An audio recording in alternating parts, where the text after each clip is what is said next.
संयुक्त राष्ट्र सुरक्षा परिषद में रूस यूक्रेन की जंग के बाद से हमने सिर्फ एक तस्वीर आम देखी, तस्वीर जिसमें रूस और अमेरिका एक दूसरे के खिलाफ थे। वोटिंग का वक्त आए तो रूस जिस भी पक्ष से वोट करे, अमेरिका उससे उलट ही वोट करता था। लेकिन आज अमेरिका में सत्ता परिवर्तन के साथ ही संयुक्त राष्ट्र सुरक्षा परिषद में भी परिवर्तन वाली तस्वीर दिखाई पड़ी। एक ऐसी तस्वीर जो अमेरिका और रूस बल्कि पूरी दुनिया के इतिहास में एक ऐतिहासिक तस्वीर बन चुकी है। रूस और यूक्रेन की जंग को रोकने के लिए अमेरिका और रूस एक साथ एक सुर में बोल रहे हैं। तस्वीर बता रही है कि संयुक्त राष्ट्र सुरक्षा परिषद में सब कुछ रूस और अमेरिका के हिसाब से हो रहा है और ये यूरोप के खिलाफ जाता हुआ दिखाई पड़ रहा है।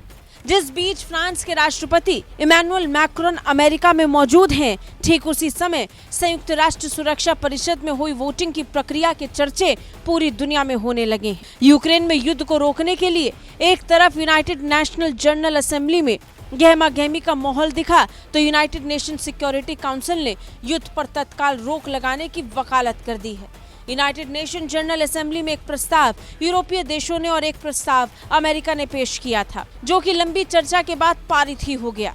यूनाइटेड नेशन जनरल असेंबली में अमेरिका और यूरोप के बीच झगड़े वाली तस्वीर जहां दिखाई पड़ी, वहीं इससे विपरीत यूनाइटेड नेशन सिक्योरिटी काउंसिल में रूस और अमेरिका की दोस्ती वाली तस्वीर दिखाई पड़ी। अमेरिका ने एक प्रस्ताव यूएनएससी में पेश किया जिसमें युद्ध को तुरंत रोकने की अपील की गई। वहीं इससे पहले भारत ने भी यूनाइटेड नेशन जनरल असेंबली में आए 2 प्रस्तावों से दूरी बनाई, जबकि अमेरिका ने रूस का पक्ष लिया।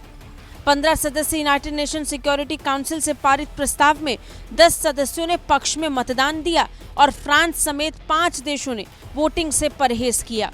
फ्रांस ने वोटिंग से अब्सटेन ऐसे वक्त पर किया है जब फ्रांस के राष्ट्रपति इमैनुअल मैक्रोन खुद अमेरिका में मौजूद हैं। बता दें, यूनाइटेड नेशन सिक्योरिटी काउंसिल यानी संयुक्त राष्ट्र सुरक्षा परिषद पिछले 3 सालों से युद्ध को रोक पाने में असमर्थ साबित हो रहा था। लेकिन आखिरकार यूएनएससी से आता हुआ एक निष्कर्ष दिखाई पड़ रहा है जिसमें अमेरिका और रूस एक साथ नजर आ रहे हैं। संयुक्त राष्ट्र में कार्यवाहक अमेरिकी राजदूत डोरोथी शिया ने बहस के दौरान बताया कि इस प्रस्ताव से शांति के रास्ते पर जाया जा सकता है, जिसका समर्थन 10 देशों ने किया। ब्यूरो रिपोर्ट, भारत तक।